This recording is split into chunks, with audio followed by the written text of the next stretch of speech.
Hello guys, good morning. তো আজকে আবার চলে এলাম আমার একটা নতুন ব্লগ নিয়ে। এটা এখন আমি পাম্পে ডিউটিতে আছি, আর পাম্পে আজকে সোমবারের পরিষ্কার চলছে। সব যে জল খাওয়া ঢপগুলো একটু নোংরা হয়ে গেছিলো, তো ওগুলো পরিষ্কার চলছে। তো আমার পাম্পের সকালের একটু ভিউজটা দেখে নাও, কি সুন্দর লাগছে। হালকা একটু মেঘলা মেঘলা ছিল, বাট ভালো লাগছিল। এই যে আমাদের হচ্ছে রনি, লুকিয়ে গেল ক্যামেরা দেখে। ওখানে আমরা দুজনে পরিষ্কার করছি ঢপগুলো সুন্দরভাবে।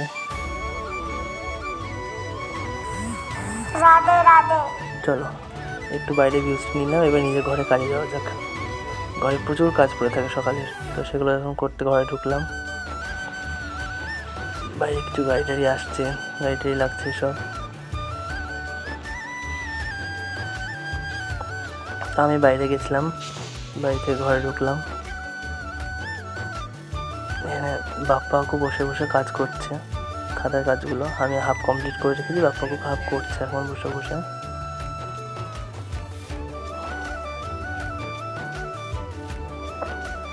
তার মধ্যে আমাদের হাঁচুদা নাইট গার্ড যে এলো ঘরে।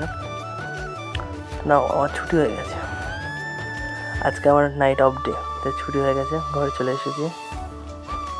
এখন ফল কিনতে এসেছিলাম বাজারে কিছুটা। তো এই দোকানটায় ফল আমার খুব একটা পছন্দ না, মানে ফল খুব একটা নেই, কম, সেরকম ভ্যারাইটি নেই ফলের। তো এখানে যেগুলো পছন্দ মতন ফল কিনে নিলাম। কিনে নিয়ে এখন আমি আবার অন্য দোকানে চলে যাব ফল নিতে। তার পাশের দোকানটা চলে গেছিলাম, পাশের দোকানটা অনেক রকম ফল ছিল, বেশ পছন্দ হয়েছিলো। তো ওখান থেকে কিছুটা, এখান থেকে কিছুটা করে ফল নিয়ে নিলাম। তারপর এখন স্নান করতে যাব, তাই রেডি হয়ে নিচ্ছি। মা আর আমি স্নান করে তিলক করে একদম রেডি।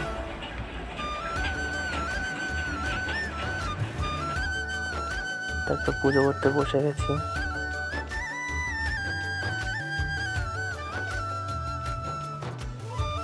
সব ঠাকুরের সাজগোজ পুজো কমপ্লিট।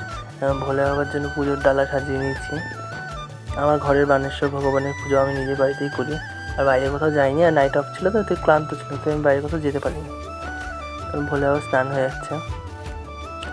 ওম নমঃ শিবায়, ওম নমঃ শিবায়, হর হর বলে নমঃ শিবায়, ওম নমঃ শিবায়, ওম নমঃ শিবায়, হরে হর বলে নমঃ শিবায়, ওম নমঃ শিবায়, ওম নমঃ শিবায়, হর হর বলে নমঃ শিবায়, ওম নমঃ শিবায়, ওম নমঃ শিবায়, হর হর বলে নমঃ শিবায়।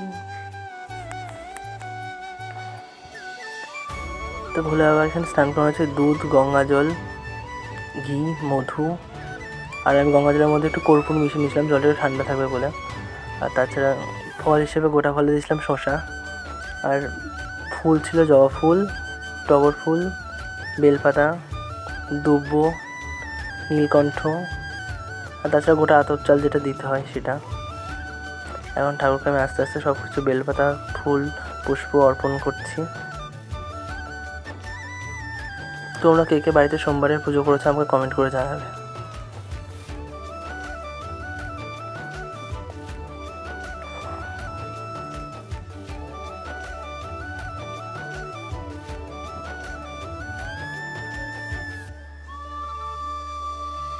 তো এখানে আমি ভালোভাবে বেশ পুজোটা করে নিচ্ছি, ভালো করে নীলকণ্ঠ দিয়ে দিলাম মাথায়।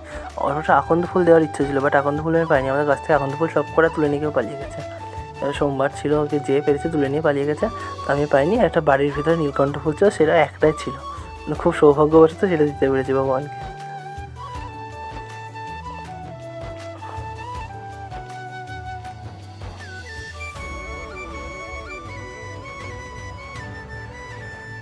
তারপর দূর্বা দিয়ে দিলাম।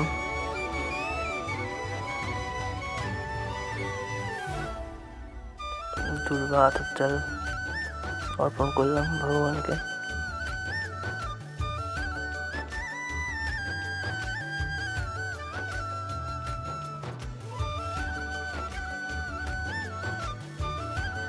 তারপর এখন ভগবানের আরতি করে নিচ্ছি কর্পূর দিয়ে। আমি বিশেষত সোমবার দিনই শুধু কর্পূর দিয়ে আরতি করি, তাছাড়া এমনি নর্মাল প্রদীপ, ধূপকাঠি এসব দিয়ে আরতিটা করি। মানে এই আর কর্পূরের আরতিটা সোমবার স্পেশাল হয়।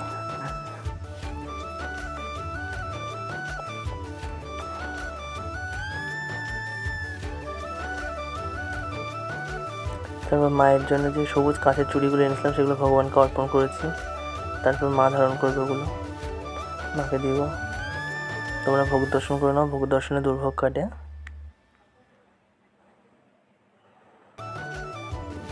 তারপর মানে সবুজ চুড়িগুলো মা এখন পরে নেবে আমার হাতে। মায়ের পছন্দ হয়েছে বেশ চুড়িগুলো, সাইজটা ঠিকঠাক হয়েছিল।